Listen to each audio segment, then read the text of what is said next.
नमस्कार, मी पंजाब डक हवामान अभ्यासक मुक्काम पोस्ट हुगळी धामणगाव तालुका शिरूर जिल्हा परभणी. आजपासूनचा परत शेतकऱ्यासाठी अंदाज येत आहे.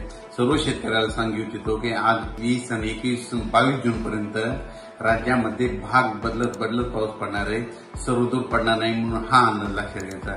राज्यात एकंदरीत सांगायचं झालं तर राज्यामध्ये 23 जून पासून म्हणजे 23 जून ते 30 जून दरम्यान राज्यात विदर्भातून पावसाला सुरुवात होणार आहे आणि 23 जून पासून 23, 24, 25, 26 थोडा कमी प्रमाणात पाऊस राहील म्हणजे 25 जून पर्यंत.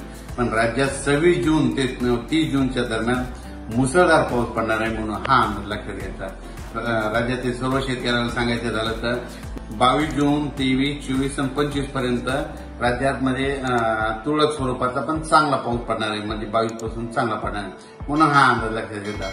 पण राज्यातल्या सर्व शेतकऱ्याला सांगू इच्छितो राज्यात 25 जून पासून तर 30 जून पर्यंत मुसळधार पाऊस पडणार आहे, वडे नाले वाहणार आहे, छोटे छोटे तळे देखील भरतील पुन्हा हा अंदाज लक्षात येतात. तुम्हाला एक मागच्या म्हणजे उन्हाळ्यामध्ये ज्यावेळेस मी जानेवारीमध्ये अंदाजमध्ये सांगितलं होतं की सर्व शेतकऱ्याला सांगितलं होतं की शेतकऱ्यांना समजा जूनमध्ये यापुढे कधीच कोणाला पाऊस कधीच विचारत जाऊ नका. दरवर्षी काय करा, तुम्ही एक तारीख लिहून द्या.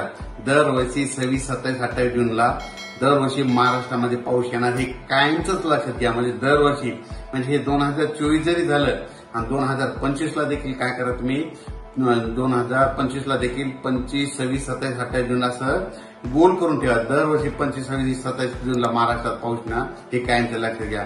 शेतकऱ्याला सांगू इच्छितो ज्यांच्या शेतामध्ये ईदभर ओल आहे तुम्ही पेरणी करायला काही हरकत नाही. अचानक वातावरणात बदल झाला तर परत एक मेसेज दिला जाईल. धन्यवाद.